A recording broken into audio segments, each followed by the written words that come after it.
Guys for coming out, and you know, this is lunch. It's informal. I always want to do these things is I don't want to sit up here and lecture you guys at all. I want us to get to know each other. And you guys you probably have a million questions, and I'll answer any one of them I can. Now, keep in mind that if it's something happening right now, I can't talk about that. I'm sure if you've seen Thomas or Dragon or Eric or Caleb or any of the others, they've said this over and over, but you know, we've got strict non-disclosures. We can't talk about what's going on if it hasn't aired yet. But other than that, I'll be happy to tell you anything I can, answer any questions as best I can. I will say that just to right off the start, and you guys have probably been around this enough, you've probably heard us say this, there are a lot of people that they'll watch the show and they'll think, you know, they're making all that up, because you know, you've watched TV shows before, and I'm not going to name any, like Ghost Hunters,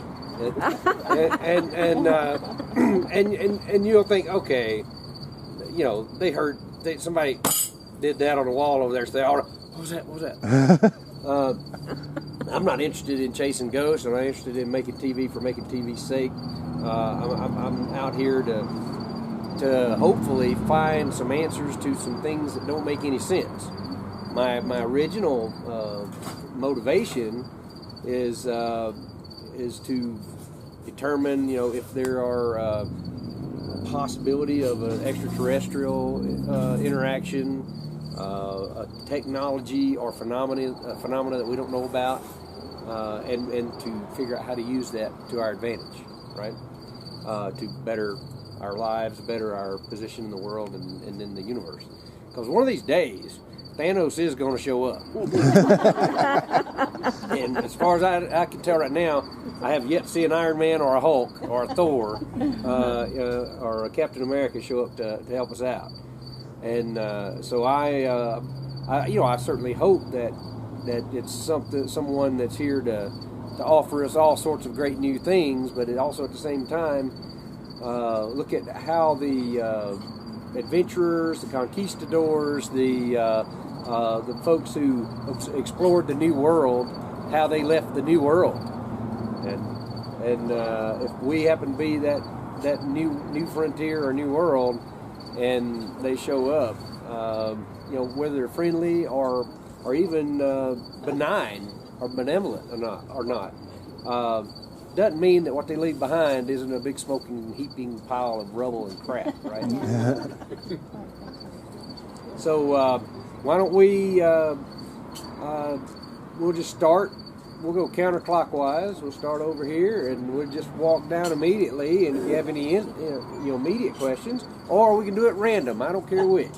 You guys just throw a question at me, and we can go from there. Who's got a question? Somebody's got one. There's one. Yeah, so I was really curious to get a little bit more background, if you guys have any, I guess, further information about the in the most recent season of Skinwalker Ranch, the feedback in the control room, where you guys got that echo effect, yeah, but then walked outside and could hear things. Did that go any further? Did you figure out what was causing that at all? No, in fact, it's happened several times, and I don't know how much of this I should talk about because they may use some of it on a future episode or not, but you know, they hadn't told me that they're not, or that they are. But that's one of the most startling things that's happened to us, and it really freaks Thomas out because, you know, we've talked about it a lot. It was clear to us that somebody was eavesdropping on us with the technology that I can't quite understand yet, because we turned all of the electronics off. We even they won't ever show this on History Channel because History Channel won't break the fourth wall. You know, fourth wall is where, you know, there's cameramen and crew around. I don't know why, but that's just the History Channel policy. But we've stopped several times when stuff has happened to the crew. And in this particular instance, when what he's talking about, if you guys don't know, we were in the command center, and Eric was in an airplane with a pilot. We were doing an experiment, and so it was myself and Thomas and I believe Dragon, maybe Caleb. It was three of us. I forget which three. And while we were, filming this experiment, we were doing the experiment in the middle of the experiment. I say filming. There's cameras on all the time. We're just doing the investigation, and they're just capturing it. So at any rate, we're talking, and I tune across on the spectrum analyzer to a particular frequency. If I see a signal there, it's not supposed to be there. And when I do, I hear my voice coming back at me. And then I hear Thomas and I guess it was Caleb. I think it was Caleb. Anyway, no, Caleb was out triangle, so I had been dragging. So we were like, no, wait a minute. Is that our microphones? We turned everything off. All the electronics, all the transmitters on the cameras, everything, and we could still hear it. And then we took turns walking outside, and we could still hear it wherever we went. In fact, they didn't make it on the show, but one of us went as far all the way out into the east field, almost to the river, which is 200 yards away. And we could still hear them just like they were sitting right there. It was coming through the spectrum analyzer. And that told us that there was a transmitter, an eavesdropping device, somehow following us, either on our person or somehow in a remote location looking at us. And none of those technologies should be there. Well, we use bug sniffers and things like that, but unless it's inside our bodies, it's not there. And we've actually had this happen more than once. And we actually filmed a scene, maybe one day it'll make it, I don't know, where we made all the cameramen, we physically watched them turn everything off, and we filmed with a cell phone. And it was still happening.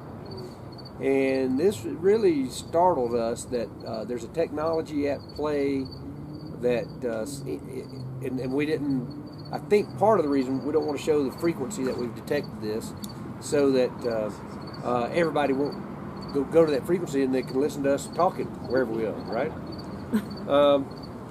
It comes and goes, though. It's not always there. And the frequency changes, which is weird. I have no idea why. So that's pretty scary. My first thoughts was, okay, it's Russians or Chinese, right? But why? Well, Skinwalker Ranch was a hot spot all the way back to the OSAP and ATIP programs in the late 90s, early 2000s. And so they probably had some counter-espionage activity going on. But that's not a technology that I know of that they should have, anybody should have on this planet. So what the hell is it, right? No, I don't know. It's really freaky, a little bit scary. And we realize that there is no private conversations anywhere on the ranch. You think it's leftover Bigelow technology? Probably. So, let me talk about leftover Bigelow technology. Yep. Dr. Taylor, one moment. We have an announcement here. Oh, we got an announcement. So we're going to be, she'll be taking your drink order. As far as the menu, talk about the menu. It is a set item. Yeah, the menu is a set 4-course item, so it comes out with seared tuna, French onion soup, a Wagyu steak, and then the steak comes with mashed potatoes, fries, or a side salad. If there are vegetarian, gluten-free items that we need to be aware of, we can make some changes to that. Good.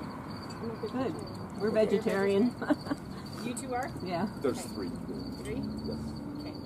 I can do the fish, but just Okay, you can do fish? Yeah. And how about you guys are strict vegetarian? Not Yeah. strict, ovo-lacto. She's strict. But it doesn't matter. If you have meat, I'll take it home. There's some stray dogs around, I'll feed them. I mean, whatever. I don't care. I do have pasta, but it has there's stuff I have salads. I have larger salads we can do for you if you want it instead. The French onion soup. Okay, that's fine.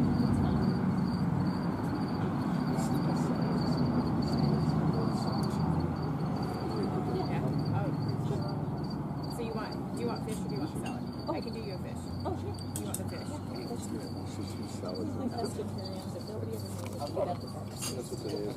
Good? Yep, we are. Thank you. So, keep in mind that the Bigelow era research was done late 90s, early 2000s, and the technology change between now and then is extremely dramatic. Look at the advent of cell phone technology, right? I mean, this right here has 2 cameras on it that are far superior than anything Bigelow even could have imagined, right? The cameras they had were terrible. They had a few, and they were very expensive back then. And the things they did were unusual. Bigelow, what we've seemed to uncover is he was more interested in the ooga booga and the woo woo stuff than actually the technology advancement that might be there. Although he did tell Jay Stratton, the director of, and Dr. McCaskey, the directors of ATIP, that if they wanted to see a UFO, that they needed to go to Skinwalker Ranch, and that's how come the Pentagon got interested in it. But when we got there, I say we, the ubiquitous Brandon Fugel's team, Eric and Thomas and Dragon got there. They were there 2 years before I joined the team. What they discovered were very antiquated systems, very rudimentary systems, and weird things like they had aquariums on poles with Ouija boards in them. and one of the aquariums actually had like little spelling blocks. Like a kid thinking that, whatever's going on, they were going to leave them a message in the spelling blocks, or it was with just weird stuff like that. And while Eric Davis, the scientist, I guess I would say Eric's counterpart to the Bigelow era, he's a sharp guy. He says that they had very inexpensive equipment and that they mostly had to grow their own, and that Bigelow was very frugal and wouldn't give them any money to buy stuff, and that they made do with what they had. They had some night vision stuff, and at the time, which was very rudimentary compared to what we have now. And so, no, whatever is happening now is not something that Bigelow left behind. In fact, we found everything that they left behind, and in fact, Eric has brought some of it online just so we can compare and show how rudimentary. I mean, it's like an old black and white TV compared to a big flat screen today. I mean, that's how different the technology is. I'm not saying they didn't see some interesting things, but they didn't have RF spectrum analyzers like we have. They didn't have the radiation detectors. In fact, Eric Davis told me that they never even thought to look at the microwaves when things happened. And so they had no idea that there was a microwave signal that was accompanying a lot of the phenomena, which we have found, which is almost like clockwork. They didn't have geophones to measure seismic activity. They certainly didn't have ground penetrating radar and things like that. They literally they had people walk on the field, looking for stuff. They dug holes at random. They did weird, stuff. Now, and I'm not like dogging them. I'm saying they did the best with what they had, the budget they had, and the equipment available at the time. The equipment we have available now is so much cheaper, so much more advanced, so much easier and readily available, except for such a stupid logistics chain problem with microchips and stuff. But other than that, I'm amazed Bigelow found anything. Yeah. But no, whatever this is, it's something else. It's somebody eavesdropping on us with state-of-the-art something that we don't know exists, which I doubt, or it's something else, and I don't know what that is. Yeah, go ahead. Is there anything that you learned as chief scientist of the UAP Task Force about how the government views and analyzes this data that surprised you, or was that your entire role, is to gather the data and interpret it?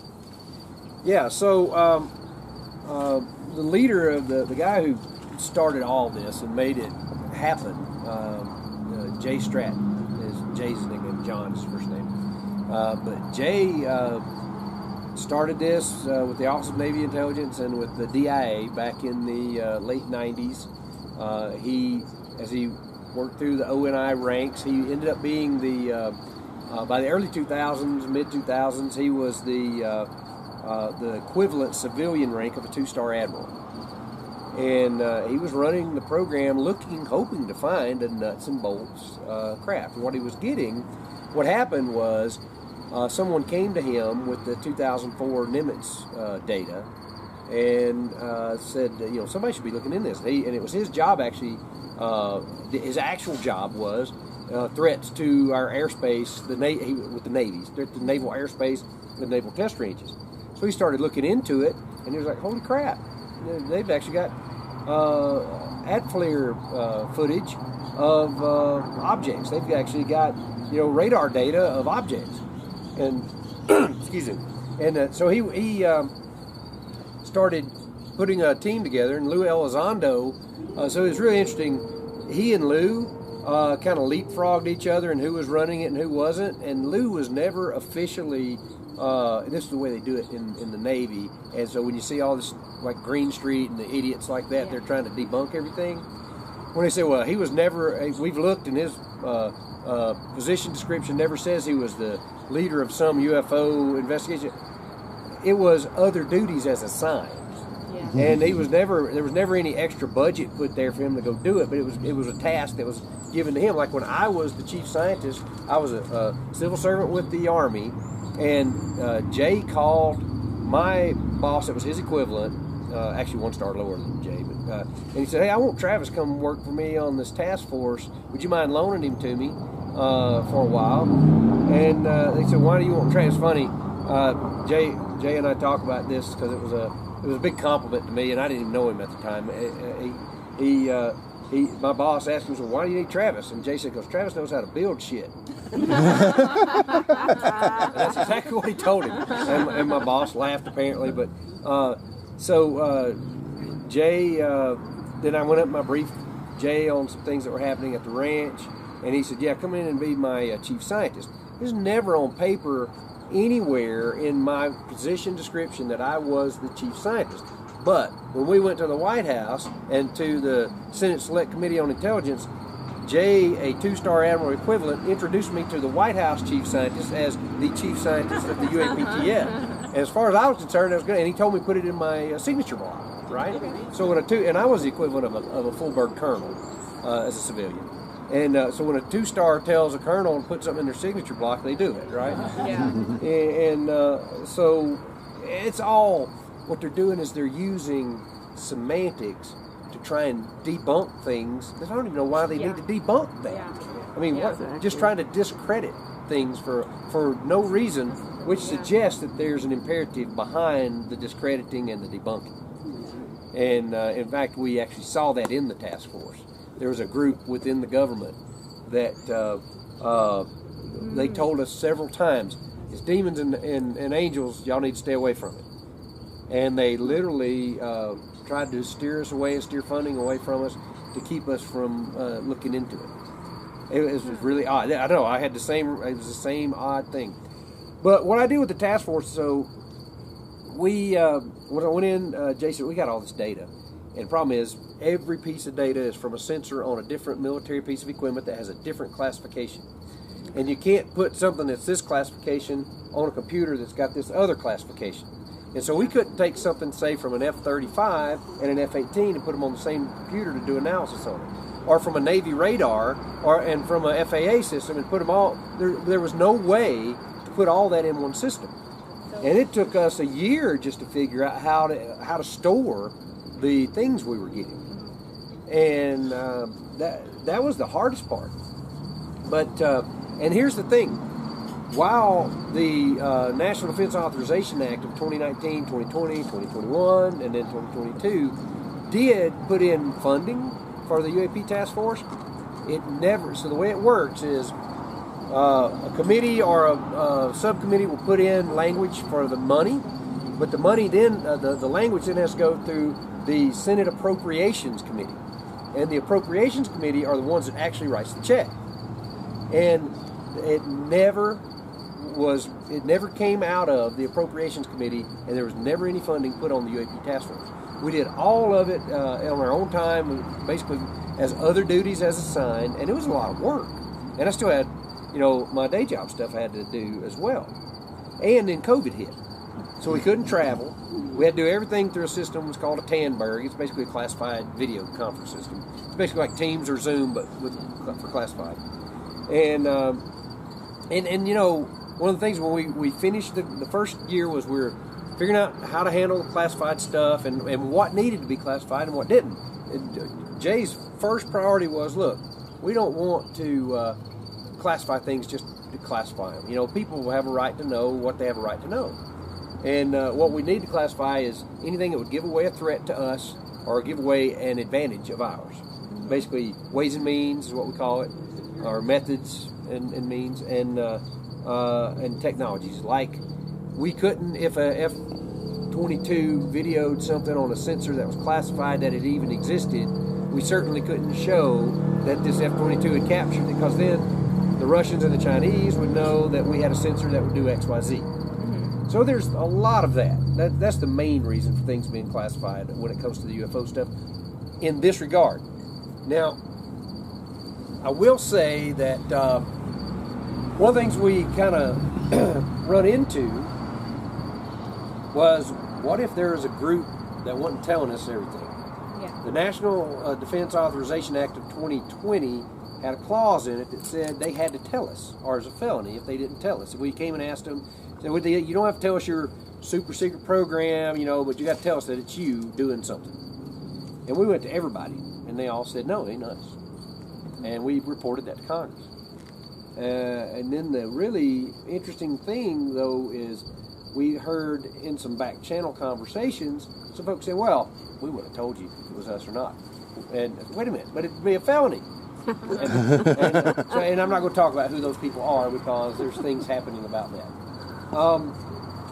So there is no Men in Black conspiracy. Oh, and when the UAPX guys say that they came and got the radar tapes off the ship of the Nimitz and all that, Jay called. They had 2 NCIS guys in the fleet, because there's always 2 NCIS guys when they do a thing. You know what Navy NCIS is? It's like a TV show about it. There's 50 of them, right?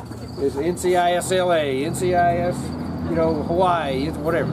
But it's basically it's like the FBI of the Navy. Well, and there's 2 officers. There's one always on duty when they do all these fleet things like this. So Jay had the authority. He called them and said, hey, go make sure that that there wasn't some Men in Black that did this. It turned out the admiral of the fleet had these 2 NCIS guys who were wearing just jumpsuits, blue jumpsuits, which is what we wore off duty on the ship.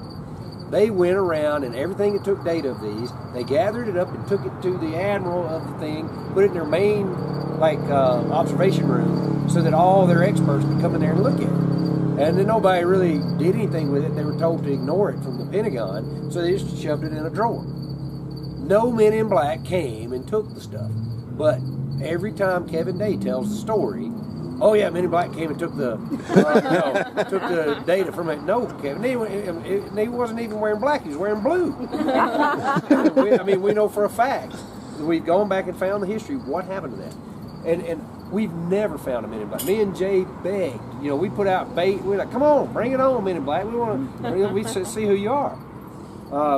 If there is such a group, and there may be, I don't think they're within the government. I think they're within a private organization that is beyond FOIA, it's beyond the government reach, and they're probably multi-billion-dollar corporations or multi-billion-dollar folks who are pretty much untouchable, which we've seen in the last few years, that the billionaires can pretty much do whatever the hell they want. Could it be a contractor of the government? Well, so if they're on contract to the government, anything related to that contract is FOIA-able. Oh, okay. But if they do it on their own internal research and development funds, the own company's funds, those are private funds, and the government has no say on what can or cannot they can do with those funds, and they don't have to tell the government what they're doing with those funds.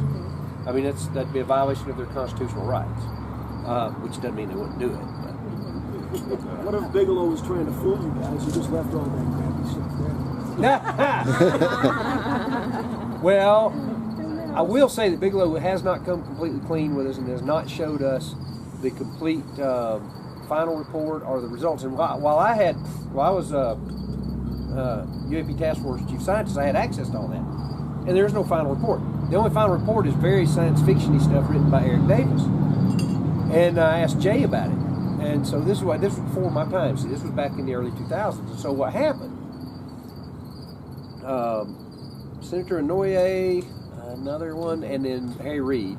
That's Stevens. Stevens, yeah.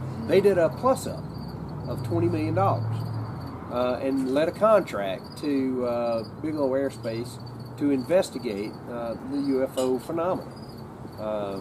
And by the way, this is about the time that Jay realized that he couldn't keep going to Congress and talk about UFOs, and if they did, he'd never get to meetings with the staffers. So he changed it to unidentified aerial phenomena then, just so he could be getting into the meetings with the staffers. And so it wasn't anything weird about it. It was simply a clever sort of ploy being the wrong word, but a clever word manipulation that Jay used to get past the moat dragons of politics. And it worked well, even though none of us like UAP. He don't even like it. We all like UFO. But it does cover a bigger gamut of things, though, right? So anyway, and so the $20 million was supposed to go on this contract to Bigelow Aerospace, to BAS, Bigelow Aerospace Systems. And originally, the first increment came, and Bass got just under $10 million. Then someone in the Pentagon realized that what Jay was doing with the program, and they came and said, "Oh, we're going to take that. You're not putting the rest of this $20 million on this crazy stuff." And they took the $10 million and put it on their own whatever they want to. And in the government, if it's under something like $40 million, you don't have to tell anybody. I mean, they can move it around. Yeah. And so Bigelow was pissed. I mean, think about it. He was promised a $20 million contract. He got half of it. And so I suspect, and I don't know this, I don't take this as 100% fact, but my inclination is that he probably said, "This is all you're getting from me. Take this crap that Eric Davis wrote, and that's what I'm turning in as my final report. If you want more, it'll cost you $10 million. I mean, that's what I would have done. Right? And you know, and Bigelow is the one who told Jay, if he and Dr. Lukatsky, that who was running the program at the time, if you want to see a nuts and bolts UFO, you need to come to Skinwalker Ranch. And that's how Skinwalker Ranch became a focal point, at least during the late 90s, early 2000s, up till now, on the UFO, UAP kind of phenomena research. Yeah, in the back. So I'm interested in how interested the DoD is in all this ultimately on a scale of 1 to 10. And why I ask that is that two things that strike me is the GPS disturbance that convinces somebody they're not at the right altitude, and the gamma ray seems to be they a didn't point know any of that until I got there. Yeah. And so, and when I reported this, I was still part of the task force, and it disturbed me. That's actually how I got on the task force, when I discovered the microwave signal. I thought, this is like a anti-personnel kind of weapon system, and it's startling, and I need to report this because of possible national security implications. I wasn't violating anything with Brandon or the show, but and they didn't know I was part of the task force. But I had to, I wasn't even part of the task force at this time, but as a government employee, I had to go and report it, of channels. And so I went to the Pentagon, and I was briefing about the microwaves and stuff, and that's when the first time I ever met Jay. He walked into the room, and he listened to my brief, and then he asked everybody else to leave, and then he opened up a folder and had all the UFO stuff in it that he had been doing with the ranch and all that, and said, so come join the task force or whatever, and he said we believe there is more here, and this is the first time anybody's actually had instruments to get hard data. He said Bigelow, he didn't have quite the capabilities and so on, and so their interest was that it's a hot spot, and it looks like these things are similar to things that happened in other places where we have Navy vessels and Air Force bases and whatever. And if there's a chance of getting data that could help them figure out what's happening there, that was the interest. There's been no money, and I had to make sure that when I charged my time to the government, it was never while I was doing work at Skinwalker Ranch. I don't have to worry about that anymore since I quit the government and I work for a contractor. I can do whatever I want to. And it's such a burden that's gone. But the GPS thing, seeing that something spoofs or jams or hacks GPS or changes how GPS works in that area so precisely is extremely bizarre. No one's ever seen anything like that before, and the implications could be staggering. Imagine if you could do that over any battlefield you wanted to. Exactly. And so we better hope it's not the Russians or the Chinese. But even so, that tells us, okay, well, whoever or whatever these things are, if we ever had to go to a conflict with them, then we better not depend on our GPS. All of our flight systems better be eyeballs, right? So much could just go haywire. Yeah. So at what point does the DoD get to step in, or do they? Because it's private property. Yeah, so DoD they could don't ever get to unless say eminent domain or anything. well, it would take an act of Congress kind of thing to do it, or some sort of National Security Act thing. And the pinpoint gamma ray, which is how I look at it, because if you go back and you detect it, it's not there, and no one else is affected around you, you specifically. That's weapons grade. I'm sorry. That's like. Oh, we don't know how to do that. No, You know, I worked know. on the Ex-radiation Strategic workers Defense are- Initiative from the time I was That doesn't 17, happen. and our gamma ray laser systems they're like as big as a basketball coliseum, cost hundreds of billions of dollars, and the beam is one only, and it's wide as a football field. Yeah, right. You know, exactly. everybody around me would have been fried. Yeah, I know. And right? how I got enough radiation that on my dosimeter, which was on my hip, I think it's over here, that it showed just enough that it set off the alarm, but then I had burn marks on me that would have been probably an order, maybe 2 orders of magnitude more than what the thing was You reading. had radiation poisoning. Yeah, I actually had radiation I could tell. poisoning. Yeah, I had all the symptoms of radiation sickness. And then it affected your finger, right? Oh yeah, I had to have it's I had the whole surgery body. on my finger. It created a dendritic osteophyte, which it basically like these 2 little bones started growing out of my finger, and when we looked at it on the X-ray, and I calculated it, it was exactly the right size to be a little microwave antenna. Oh my God. Which was really weird. So they had to go in and they, just cut my finger open like this and laid it that way, and then this is a great dinner talk. And they shaved off all that, and cleaned up, and it was completely sterile. Usually, if there's an osteophyte, it's caused by an arthritic thing or a bacterial infection, but all the fluid in it, they sent it for analysis, or we sent it for analysis, was completely sterile and showed the doctor had never seen anything like it before and no idea. Now, the one doctor, I had 3 different doctors looking at it. One had worked on Navy folks that had been exposed to radiation, and he said that he had seen similar phenomena at joints of people who had been exposed to fairly high doses of radiation. And I find that really interesting. There were people as close, to you guys, to me. None of them had any symptoms. Their alarms didn't go off. Nothing. Isn't that weird? Mm-hmm. Weapons grade is what it is. Yeah, people keep is. saying that. I wish I would quit saying that, right? What did you say? That I was almost like I was targeted. Yeah, I'm sorry, but that's what it comes That's what it looks like, isn't it? Yeah. So, above the triangle, this is more of a statement, but I'd like to hear your take on it. Above the triangle, it seems like whatever's there has some mass. What do you think's going on up there? There is something above the triangle. That is about all. You cannot see it with the naked eye. We have detected it with collision avoidance radar on a helicopter.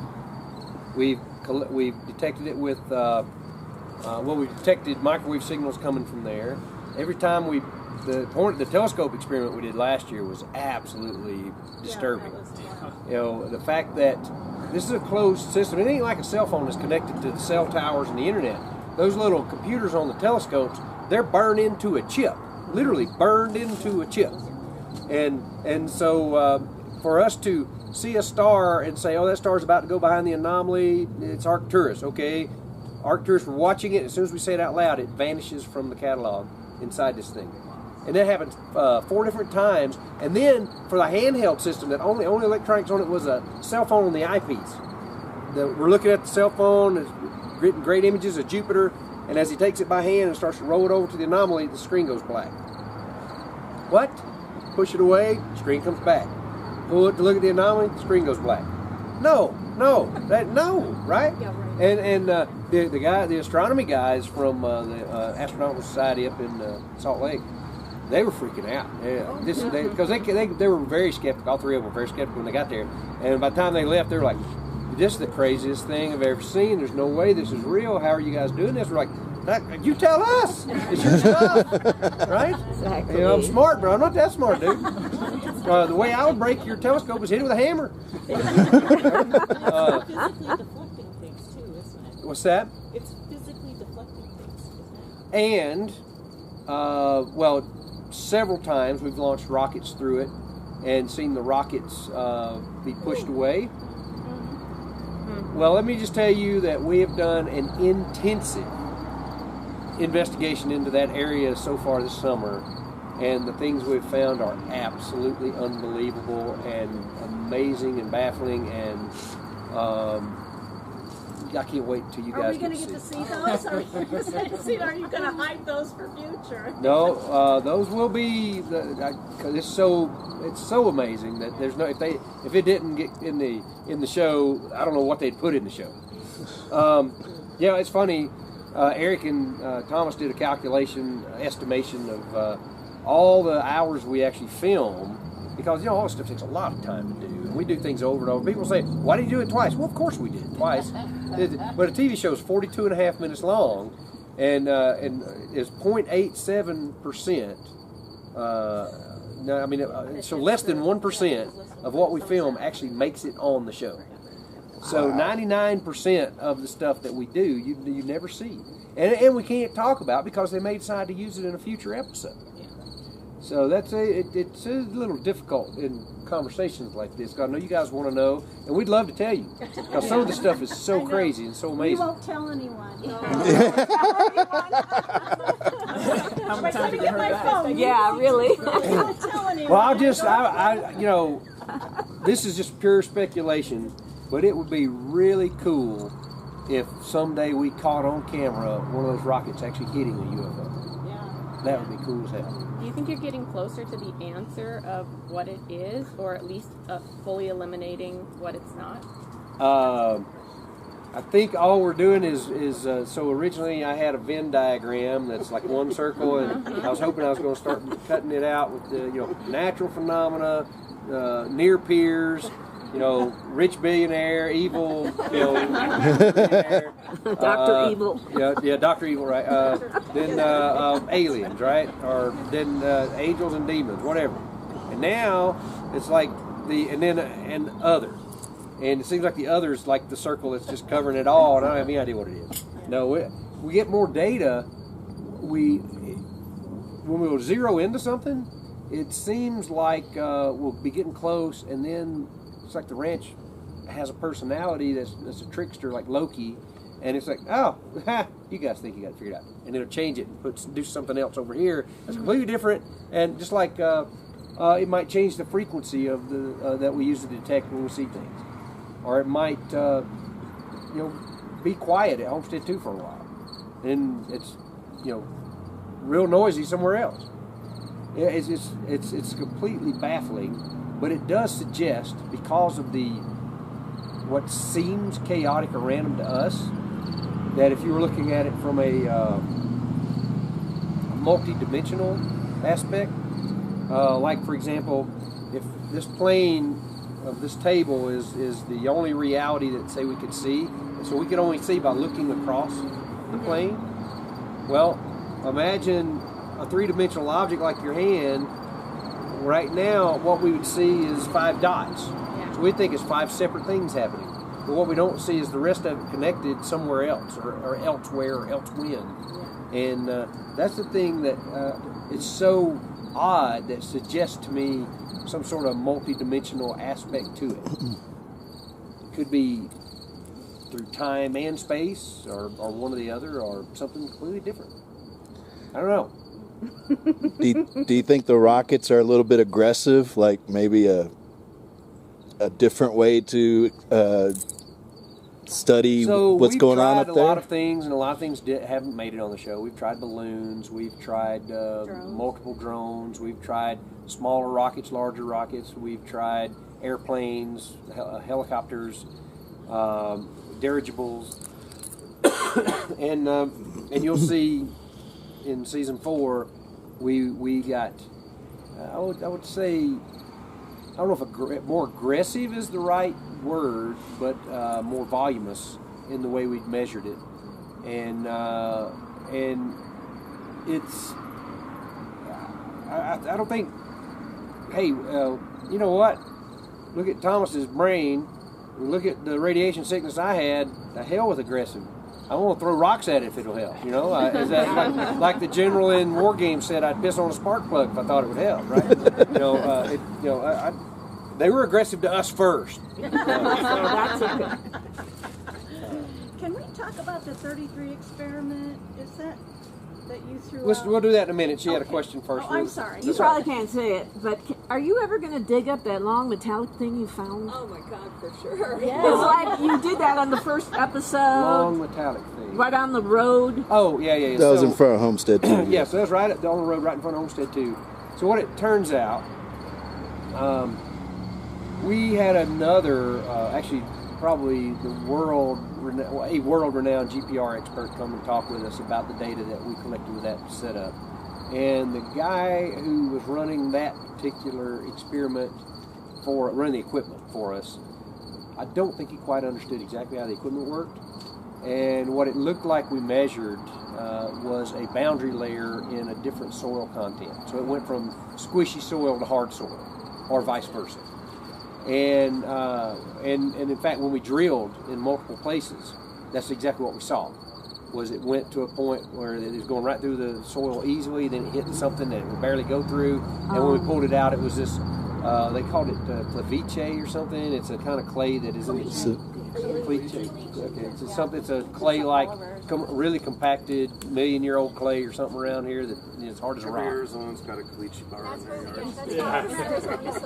But I thought it was metallic. You measured some instrument. So what it turns out was based on the shapes of the arcs that you saw in that data. Yeah. That was where the layer was, but it's based on the curvature of those arcs. Is what the other expert told us.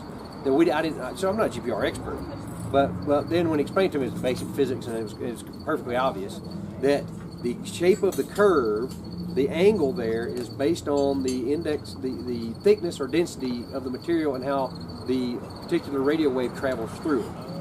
And it's basically like, when you shine a laser beam through the water and it bends based on the index of refraction of the water. Well, this is what's happening, and this is what the return looks like. And you can measure from those angles on those curves what the material is. And it turned out that it was like a rocky material. Oh. And but we used much better equipment this year, and they had this expert, and you guys will be amazed at what we found. There's nothing there in the road in front of Homestead 2, at least as far as we know. That was a big cigar shape. Yeah, that's what it looked like. That's what it looked like. But we have found something that if you had something like this and you looked at it that way, it's possible that there's something like that we've discovered. Ooh. Oh, you're in that same spot? Episode you had, right, when you were drilling into that side of that... Of the mesa? Yes. Well, curious about that for sure. Yeah, so that there might be something there. All I can say is keep watching. Keep watching. And we don't know exactly what it is yet either. So. All right, so you had a question about something in the back? 33. Oh, the 33 experiment. Do you guys know what the 33 experiment was? No. Okay, so I do. on the excuse me. We fought long and hard. Yes, we did, didn't we? Well, so on the Skinwalker Ranch, so it's skinwalker-ranch.com. That's our website that we have. We have an insiders thing there. I don't know the economic details. I think it's like if you do a year subscription, I think it's $8 a month. If you do 1 month at a time, I think it's $10 a month, something like that. But we have live camera feeds that you can look at the ranch all the time. We get on and there's a live chat. We'll chat with you guys when we have a break or something. And we've been doing, while we're out here filming, once a week we've been having a live hour-and-a-half thing we call Chips and Salsa, where you guys get on and you guys ask us questions and we talk about things. Thank you for doing that. And we didn't last week because we were out of town. I can't tell you why we were out of town, but at any rate, and then I got sick. But so we'll probably do one this week. But anyway, so during the last Chips and Salsa, maybe 2 Chips and Salsas ago, it was 2 Chips and Salsas ago, so probably a month ago, a lot of people were texting in the chat saying we would love to do an interactive experiment, and me and Eric had been talking about doing an interactive experiment. I said, well, all right, I got an idea. Let's do a quantum consciousness experiment with Homestead 2. And so we took a gamma ray detector and we went and put it up at Homestead 2 and had a camera put on it, and we were data logging. I said, we're going to turn this thing on at noon tomorrow, and I want all you people out there to think of the number 33. And so I don't know what the outcome is going to be. Maybe it's going to read 33 millirentgens per hour. Maybe it's going to get 33 counts per minute. Maybe it won't do any of that. But think of 33 and see if anything happens with that. And so we did that, and then 36 hours later, we went and got the thing out of Homestead 2. Eric got the data, compiled it, and when we looked at the data, what's really interesting, so the counts per minute through the whole duration at Homestead 2 is a really accurate gamma ray detector. The peak, so it's a curve. It looks like the bell curve, right? It's a Gaussian, it's the mathematical term. But the peak of the curve was at 40 counts per minute, meaning it ticked 40 times, meaning gamma rays hit it 40 times per minute. And it should have been an equal smooth curve of all those numbers out from infinity to 0, on each side. And the likely of it getting an infinite measurement should have been almost 0, and the likely of getting a 0 measurement should have been practically 0. And then just like A's and B's, right, on the bell curve. All right, well, so our class average was 40.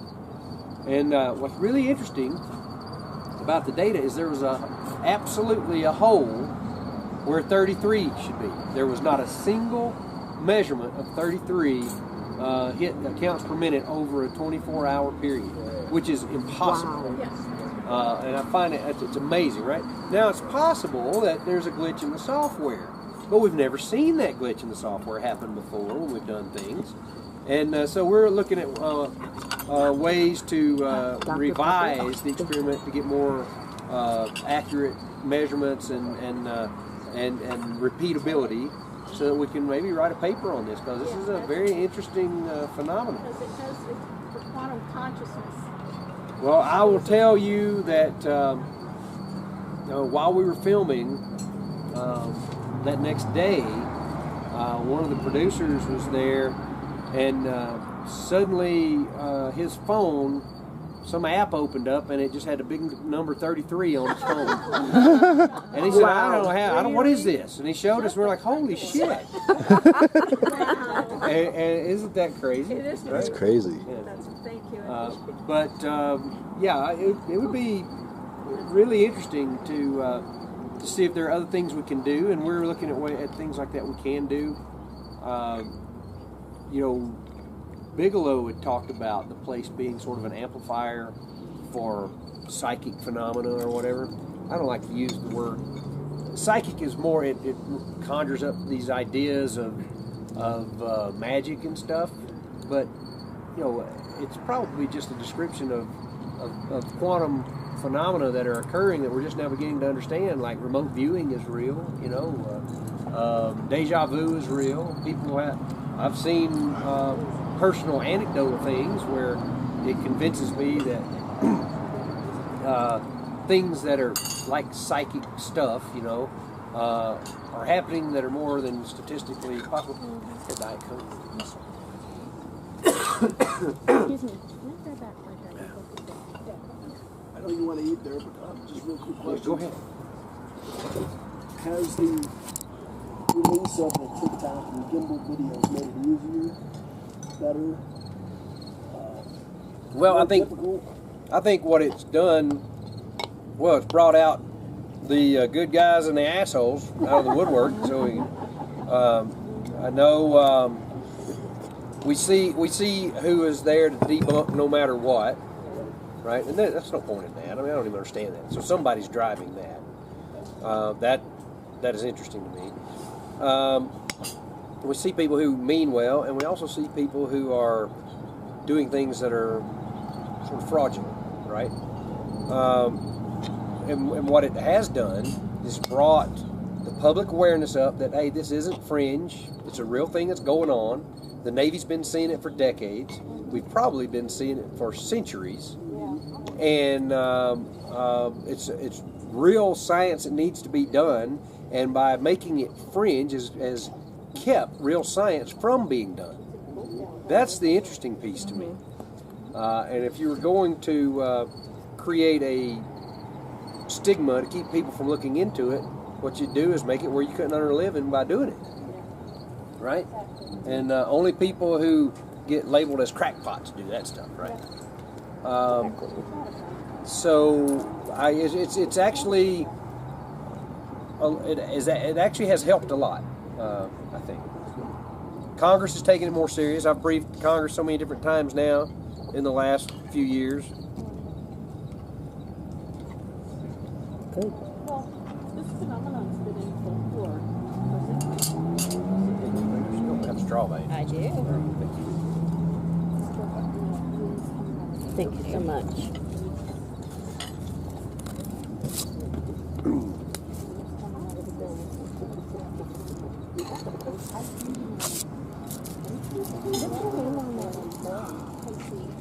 Oh, I think I'm from Kelly. Okay. I was only talking to you guys about the career. Yeah. I'm just facing this. Okay. I'm going to put that on my do a protection meditation, when I post it. Yeah. People were asking. Yeah, I think I got it. So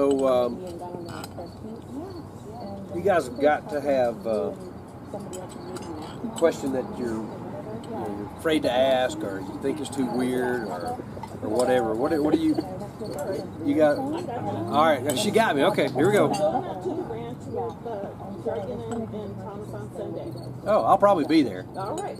What is the worst hitchhiker that you know of? The scariest, weirdest stuff? Yeah, so I don't know if you guys are aware of this thing called the hitchhiker, but it's been talked about since the Bigelow era. In fact, I know who coined the term hitchhiker, but he hasn't told me it's okay for me to say that yet.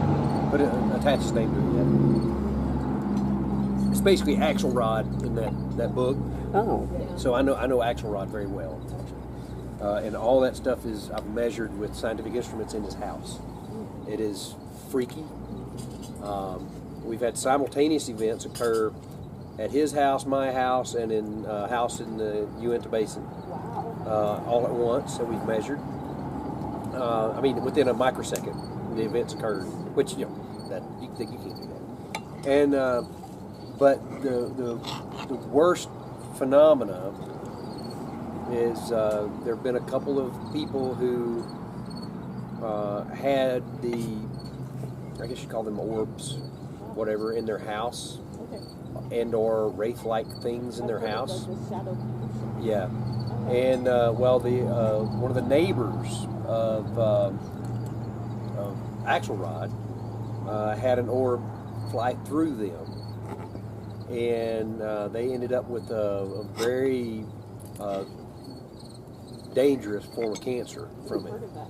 And I don't think I think she's still alive, but she's having to go through all sorts of chemo and radiation and treatments like that to try and keep from that. Now Bigelow, reason he got rid of the place was he was convinced it killed his wife.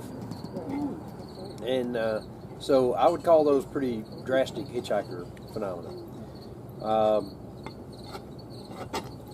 I don't want to talk about my personal things with it, not while we're filming, but I've had things happen. Turn it off. We've all had things happen. We'll turn it off. The episode, but like You saw kind of 1%. You saw 1% of what actually happened. What was that? Because it looked pretty, anomalous. I mean, very, very. It was very anomalous, right? Yeah. So, so Ariel Zadok was a colleague of mine through Ancient Aliens, and a great guy. Turns out he was former Israeli Special Forces, and he was basically an assassin for them. And it's the first time I met him.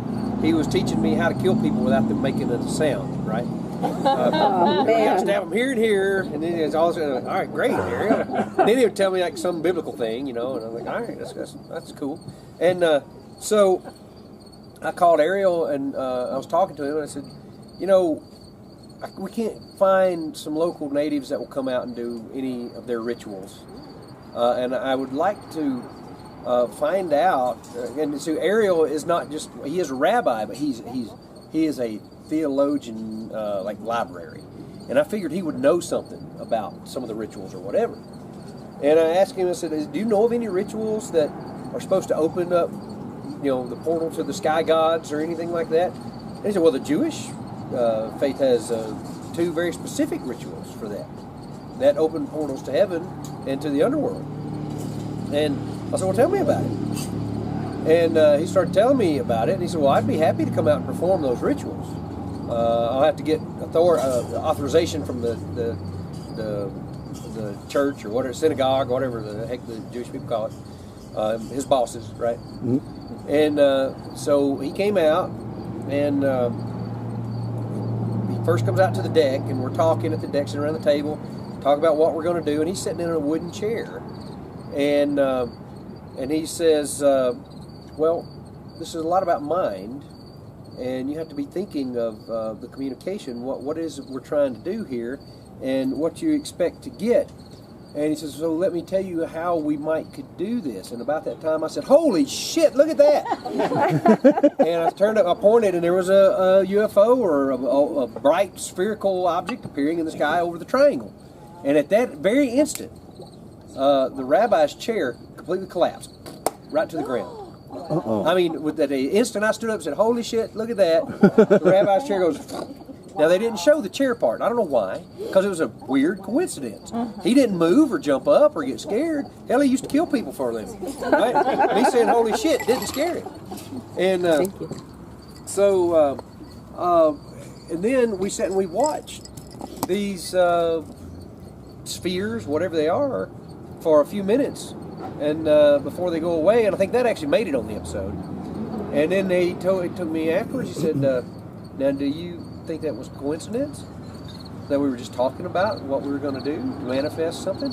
I said, I don't know. It's an odd coincidence. It's I want to go buy a lotto ticket with you in a little bit, right?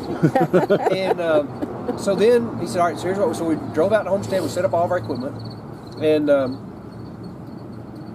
we did 2 rituals. Apparently, the ceremony we did, you had to do it in succession. There's a daytime ritual that you have to do before the nighttime ritual. The daytime ritual didn't make it on the show.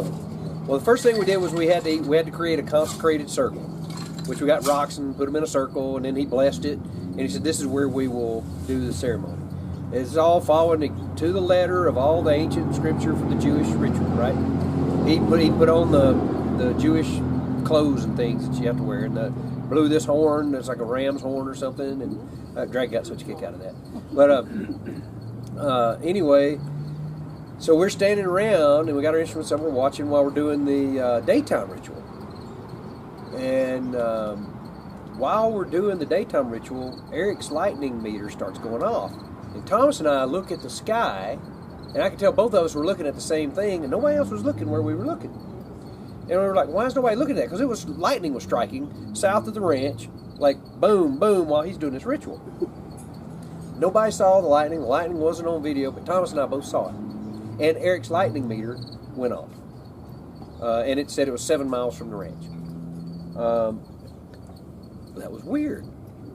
We felt like we saw other things, but it could have been 100 degrees daytime, and staring at the blue plays tricks on your eyes.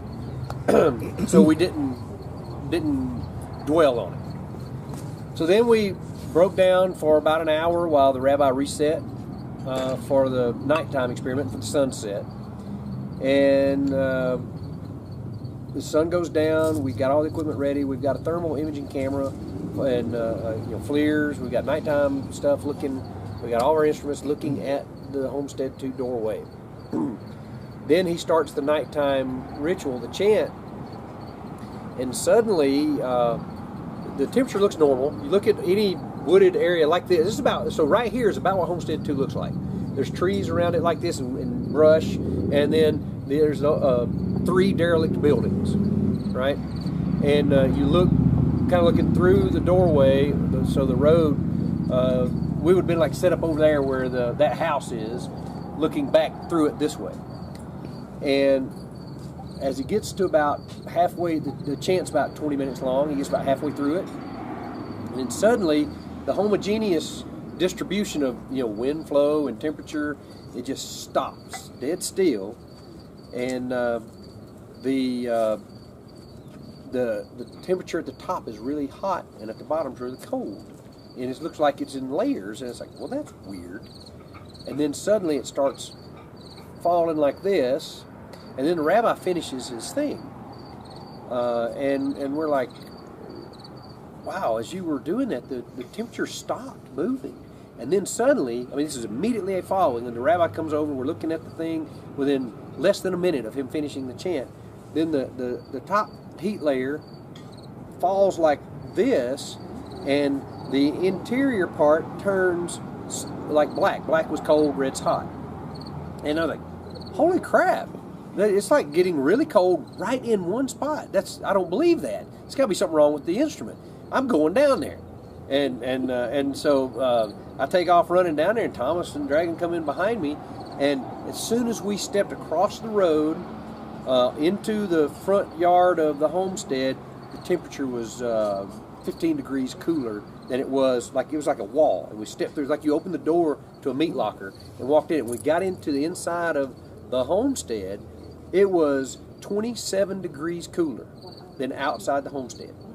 And and it was literally, and Dragon describes it like it was the chill to your bone kind of cold, not just the air was cold. And it's like you opened the door to a meat locker and you stepped in it. And it lasted for about 5 minutes, and we walked all around it trying to figure out where the boundaries were. And it was literally probably 10 feet in any direction from the center, and it stopped right at the road. And it was bizarre. And then when we recorded that, we replayed the rabbi's chant a few nights later, same thing happened again.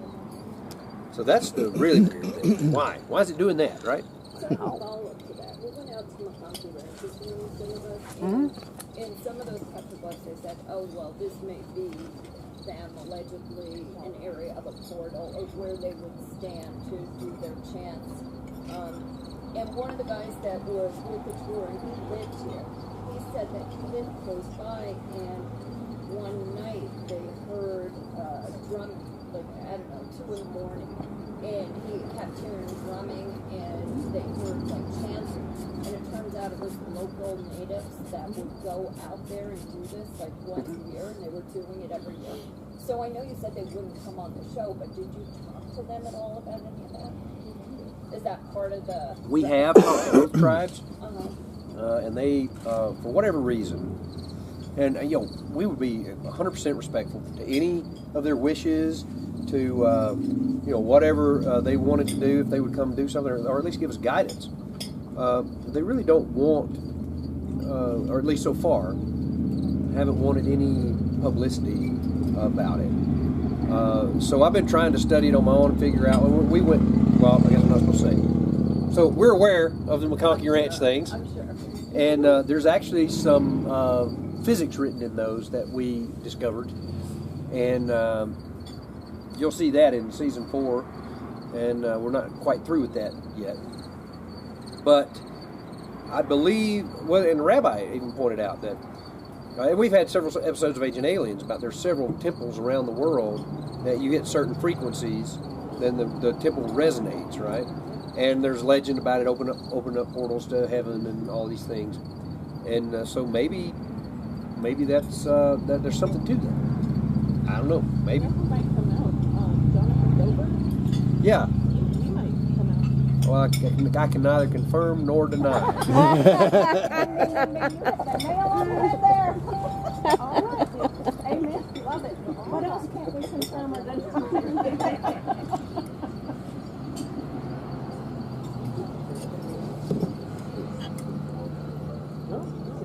You can turn it off while he's eating. Any other sort of like linguistic phenomenon like that? That was the only time that happened Very weird. on an instrument. Yeah.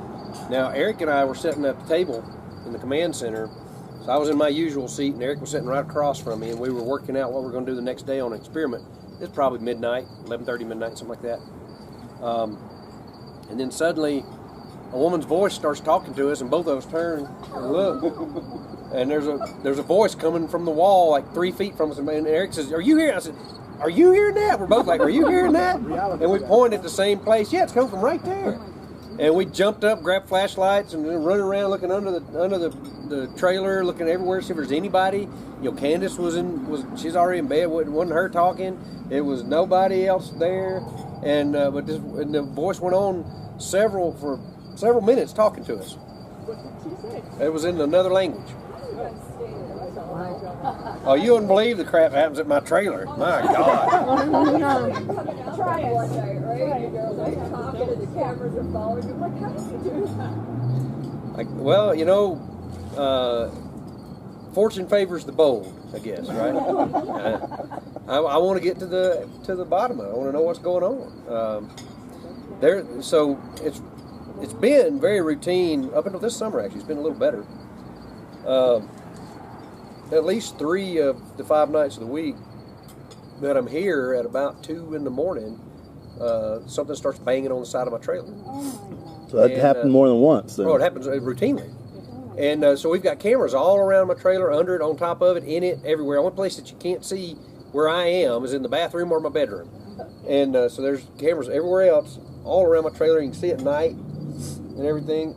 And it'll start, and I'll ask Siri what time it is, so we'll have an audible timestamp. And then I'll get the cameras out. I have a live feed. I can look on my phone. There's nothing. There'll be nothing there. And I'm hearing it, and it's so much. It's like that. The whole trailer will, something. And it's like there's a kid with a basketball, bouncing a ball against the trailer, routinely. Or when you're a kid, how you'd bounce a baseball or whatever and catch it, a rubber ball. That's what it sounds like is going on, but it's like a bigger ball, like a basketball. It's like moves the trailer. And Dragon's been over there before when they were doing stuff in the command center, and he was wanting to take a break, so he'd come crash on my couch. And he said, "Dude, I'll tell you, sleep over here when that shit starts going on." And this year it's only happened 2 or 3 times so far, but we captured the audio, and there's nothing there. There's nothing in infrared. There's nothing and there's no physical mechanism for it to be happening, and that's the most odd thing. And sometimes when it happens, it'll last till 3 or 4 in the morning, and so there's not a lot of sleeping goes on Skinwalker Ranch.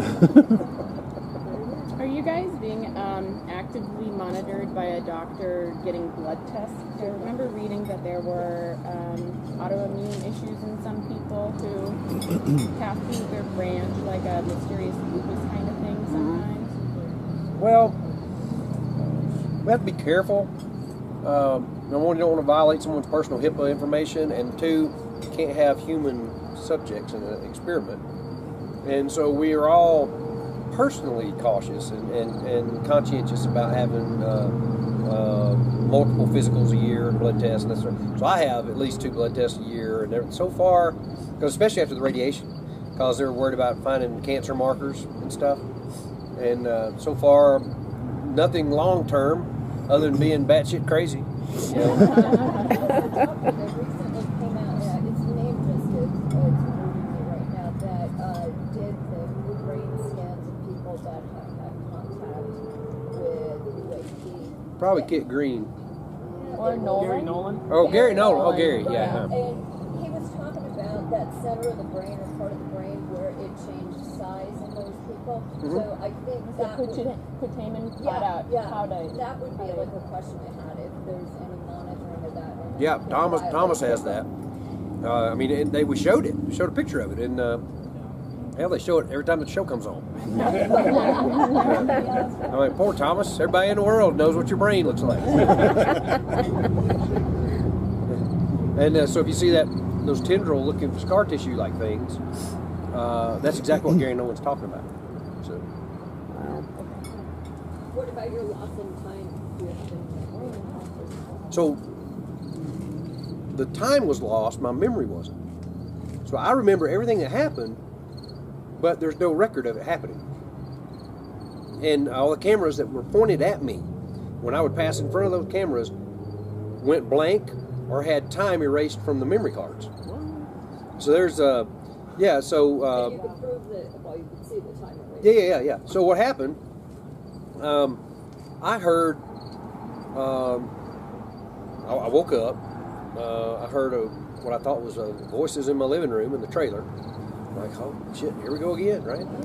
Did I leave something? So first, I left my laptop hooked up to the spectrum analyzer, and I accidentally was near a radio station or something, and it's picking up a harmonic from Mexico or something. So I got up, and as soon as I turn on my bedroom light first, and outside camera, you see my light on the window. You see it come on. And then on the inside camera, there's a camera looking, it's like over my refrigerator, looking right back at my bedroom door. And then there's one over my TV looking back at the refrigerator. And so I come out, and there's a sliding door, and you see my fingers come through the sliding door, and the door move about an inch, and then that camera turns black. All right, and then what I remember doing, when I told the guys what happened, was I got up, I walked down the stairs. There's two steps to the living room, and then I looked at my laptop, made sure nothing was there. It's not on. I flipped it closed just to make sure, and I even unplugged it. And then I walked over. I looked around, looked up at the cameras, make sure there wasn't some weird thing going on with them. Then I decided maybe it's outside. So I'm standing. I'm like, I'm in my underwear and my t-shirt, and I open up the door, and I was just gonna peek my head out, and because there's a bunch of cameras out there.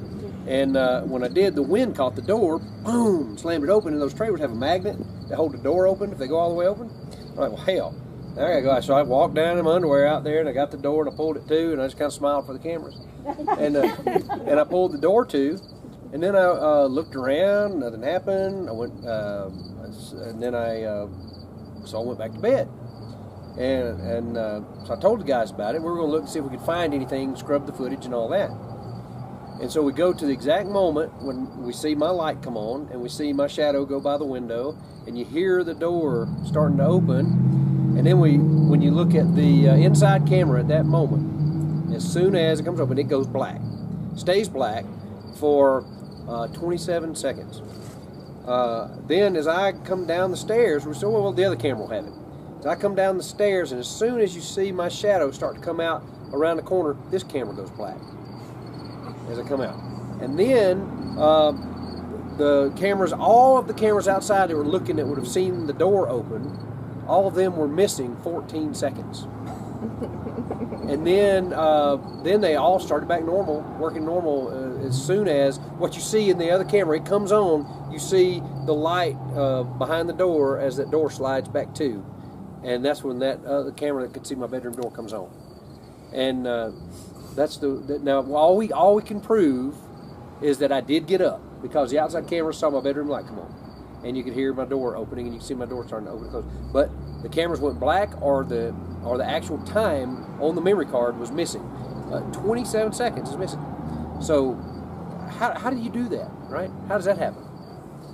We've seen on the live feed on the website at Homestead 2 that the clock out there keeps getting confused, and it's either behind or ahead or just off.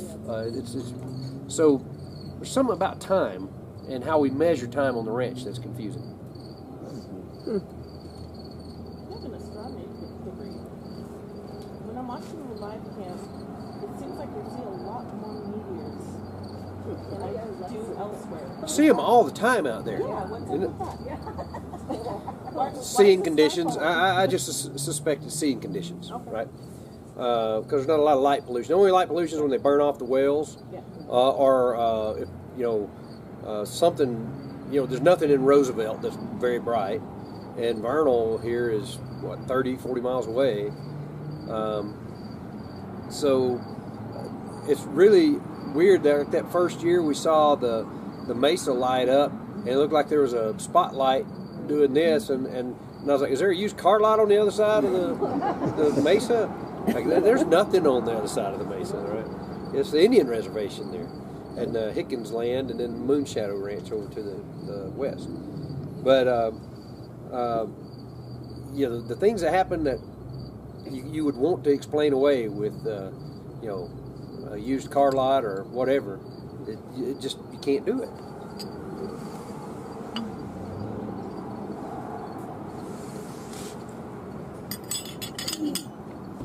So what happened with the alpacas? Were they ever attacked It's so again? funny. Everybody always asks about it. So, true, I slept through that whole thing because I'd done an experiment up till like 1 a.m. or 2 a.m. or something, and I got up and everybody's like, oh my God, the alpacas! I'm like, what's going on? And I said, something attacked the alpacas, and I think we are pretty certain that it was a pack of wild dogs. But how'd they get in there? Well, I mean, there's a fence around the ranch, but there's the holes in the fence big enough that dogs could get in. Oh. And where the canal is, they could come across the canal. And out there on the reservation, there's packs of wild dogs all the time, and they don't necessarily have to be. They don't have the same vaccination rules. That they don't have rabies shots and stuff either. So it's a little bit scary when you see a pack of dogs out there. But the alpacas were fine. They, the way I understand it, Thomas found someone who actually has an alpaca farm not far away, and because we were afraid that they were going to get attacked again, which is what's weird about it is, the res dogs don't attack the other animals that are out there, the cows and stuff. They just really like the smell of alpaca. I don't know. So we had the alpacas moved, and they're not. They're off on. I don't know where it is, somewhere at the farm. And we decided not to put them through another. Yeah. Because they looked scared to death at that point.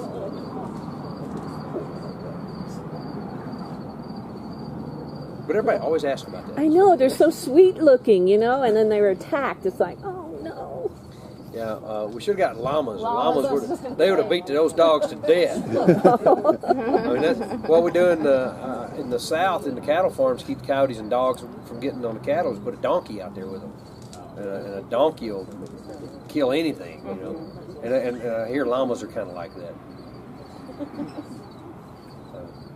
That may be why people don't grow llamas a lot, because they're more onerous to deal with.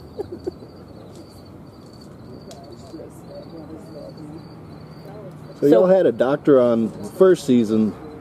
He was the one that said, "Don't open that," and you wouldn't open it. And you got Jim Scala? Yeah, what happened to him, or why don't they have another doctor on there? Well, Jim wasn't a medical doctor. He was he's a physicist with a medical radiology degree also. Oh. So it means he can interpret X-rays and things like that, and MRIs and that sort of thing.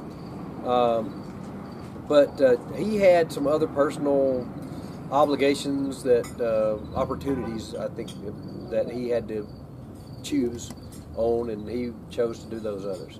Okay, so he didn't get scared off. But I still talk with Jim all the time. He's a great guy. No, he didn't get scared off. No, he's still very interested and excited about the whole thing. In fact, he's invented a sensor that I think he had out here at the Phenomecon last year. He was showing people and I actually have one of his sensors in my house. It works really well.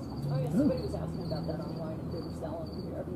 Oh, he may be. I don't know. The Facebook thing. Somebody was asking, like, what is that? Who's asking that? If it's not me, but I saw it. So here's a weird question. Like, none of these have been weird yet. No, they haven't. If a portal opened up, would you walk in it? Yeah, I probably would. If I'd throw a rock or two through it first and see what happens.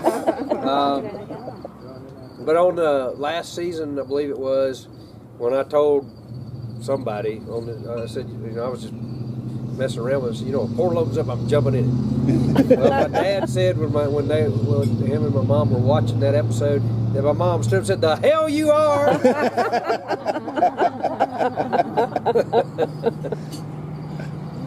love the comment you made about how you tell your kids you don't make it through this episode. Do I tell them what? You tell your kids that you don't make it through this episode? Oh yeah. I always tell them that. Yeah. That I said, "Dad, what happened?" I said, "Well, I didn't live."